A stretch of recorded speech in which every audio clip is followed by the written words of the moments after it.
Bonjour cher public, comme enchaînement logique et comme prolongement de notre projection sur la thématique de l'indépendance financière, et après avoir présenté lors de ces 5 dernières vidéos la manière avec laquelle vous pouvez transformer votre salaire en véritable source de progrès, le dernier point avec lequel j'ai bouclé donc la dernière vidéo, c'était d'annoncer comme conseil recette création, donc, ou comment créer de nouvelles sources de revenus.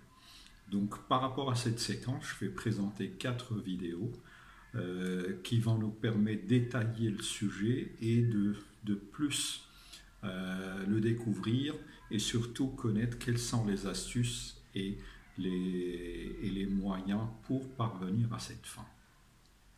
Donc dans le cas de ces 4 vidéos, je vais revenir sur les éléments suivants. Donc, par rapport à cette première vidéo, il est question de revenir sur les principes à respecter pour forger un mindset entrepreneurial. Deuxième vidéo va porter sur l'élément suivant, quelles sont les 7 sources de revenus. Troisième vidéo va être consacrée au thème les 3 principales façons de créer plusieurs sources de revenus. Et la 4e et dernière vidéo va porter sur la stratégie de création de patrimoine pour de multiples sources de revenus. Donc sans plus tarder, je vais attaquer les grands principes à respecter pour forger un mindset entrepreneurial. Premier principe, diversifier, c'est-à-dire que les investisseurs comprennent mieux la nécessité de diversifier leur investissement pour réduire les risques, mais il faut faire attention, donc il faut accorder une importance capitale, c'est que en cherchant à diversifier les risques, vous allez donc tenter de créer plusieurs sources de revenus, et donc il est clair que si certaines sources de revenus se tassent ou sont en perte de vitesse, vous pouvez contrebalancer ça avec les autres sources de financement. Ce qui est important, c'est que vous ne mettiez pas tous les œufs dans le même panier.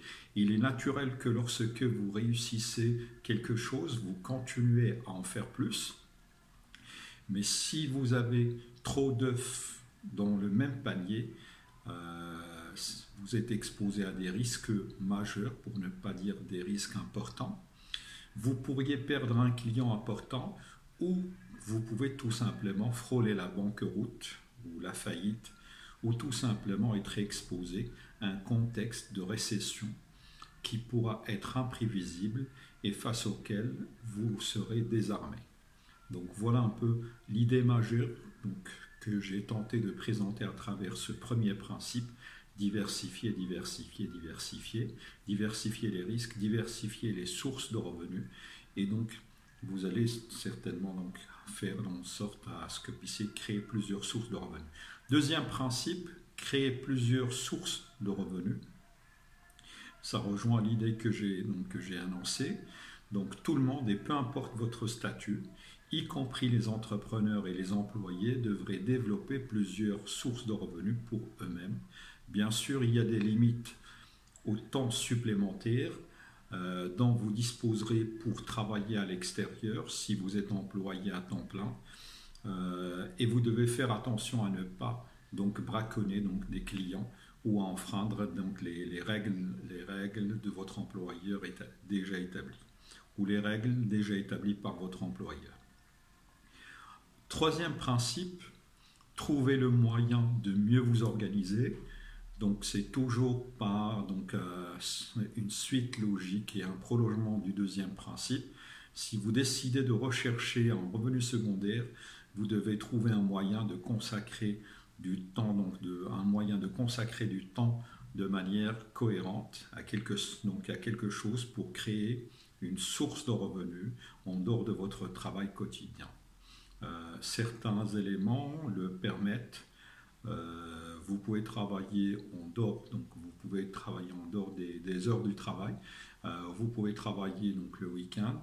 Il y a plusieurs façons de pouvoir créer de nouvelles sources de revenus. On y reviendra dans des prochains développements, c'est-à-dire au cours des prochaines vidéos qui vont venir par la suite.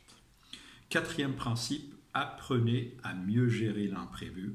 Bien que travailler en parallèle ne soit pas commode pour tout le monde, non seulement il est judicieux d'avoir un revenu supplémentaire, mais vous ne savez jamais ce qui pourrait vous arriver et vous devez donc vous devez peut-être compter sur cet argent.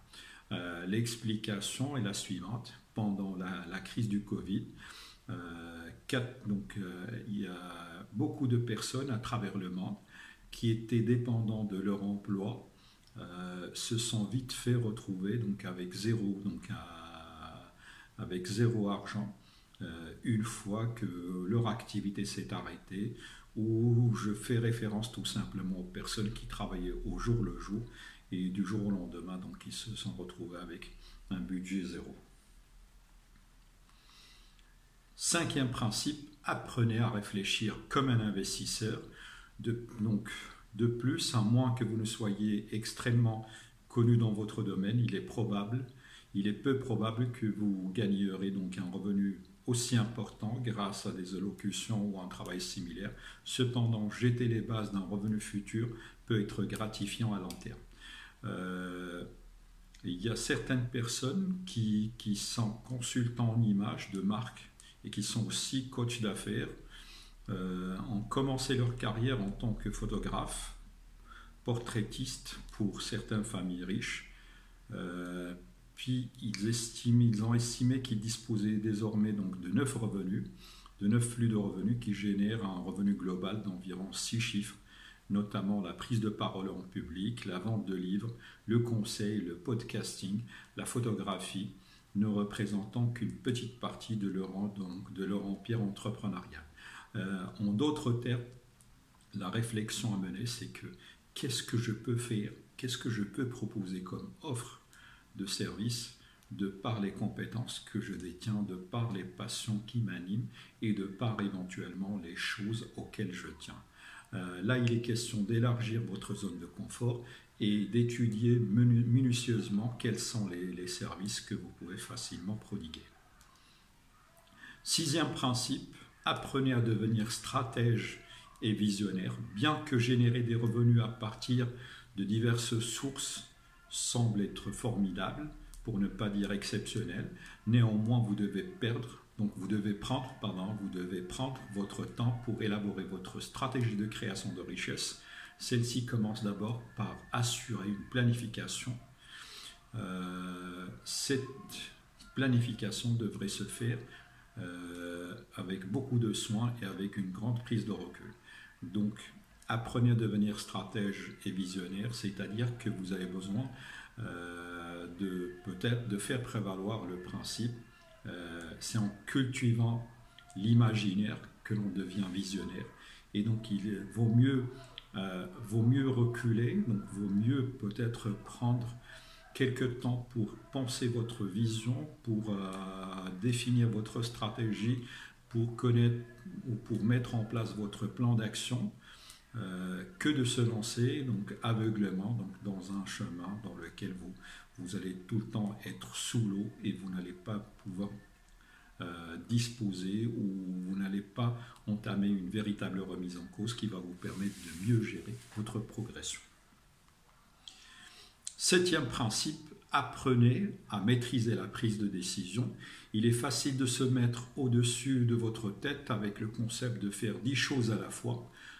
Ça nous arrive, on est tenté de faire plein de choses en même temps, mais donc en cours de chemin, on finit par s'essouffler et on se perd, et on perd le fil conducteur et on se retrouve avec zéro réalisation.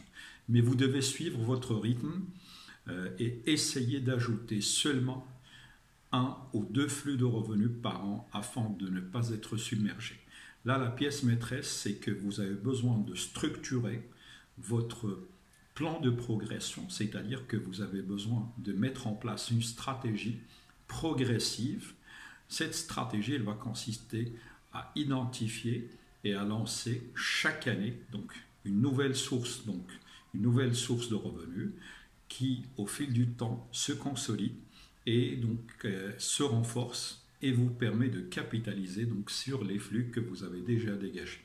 Voilà comment il faut gérer cette progression et non pas le faire donc en mode sommation simple, donc 10 sources de revenus en même temps, ça va être chaotique par rapport à votre progression. Huitième principe, demander conseil auprès des professionnels. Dans le milieu des affaires, nous avons beaucoup de consultants, nous avons beaucoup d'experts qui ont travaillé sur la thématique de l'indépendance financière, qui ont déjà travaillé sur la gestion du patrimoine, sur éventuellement le développement personnel. Donc, prenez le temps de discuter avec ces experts pour définir donc, la stratégie la plus proche de vos attentes et la stratégie qui pourra correspondre donc, ou qui pourra mieux cadrer avec votre projet de vie, avec votre projet professionnel. Neuvième principe, développer les réflexes du financier. Les réflexes du financier sont les suivants. Donc, vous devriez avoir un plan sur la façon dont les nouveaux revenus que vous allez gagner seront utilisés. Une fois que vous commencez à gagner un revenu supplémentaire, ne le considérez pas seulement comme de l'argent pour des dépenses discrétionnaires, c'est-à-dire que cet argent que vous venez de gagner, il ne faut pas le consacrer au paiement de charges. Vous devriez investir cet argent dans quelque chose qui générera des revenus futurs pour vous. Donc quelque part, nous allons revenir sur les fondamentaux donc de l'économie, à savoir donc l'épargne crée l'investissement et l'investissement crée de nouvelles sources de revenus et les nouvelles sources de revenus créent l'épargne et ainsi de suite. Donc cette logique ou ces réflexes du financier vont vous permettre de n'investir votre argent que dans des investissements rentables et qui vont à leur tour générer de nouvelles sources de revenus. Dixième principe, ayez une vision claire et éclairée de votre projet professionnel. Qu'est-ce que vous voulez être? Quelle est la vie que vous voulez mener? Comment vous projetez dans 2 ans? Comment vous projetez dans 5 ans, dans 10 ans? Donc, quel est le niveau de vie que vous souhaitez avoir? Quels sont les acquis matériaux que vous souhaitez avoir? Quel est le statut que vous êtes en train de prospecter? Et donc tous ces éléments-là doivent être cadrés à travers la mise en place d'un projet professionnel parfait, donc un projet professionnel réaliste et qui est consolidé à travers la mise en place d'un programme d'action donc efficace et pertinent. Excusez-moi. Je rappelle que j'ai présenté donc une quinzaine de vidéos sur le projet professionnel dans lesquelles je suis revenu en détail sur cette thématique. Ma vidéo touche à sa fin et je vous donne rendez-vous par rapport à la prochaine vidéo. Merci de votre attention.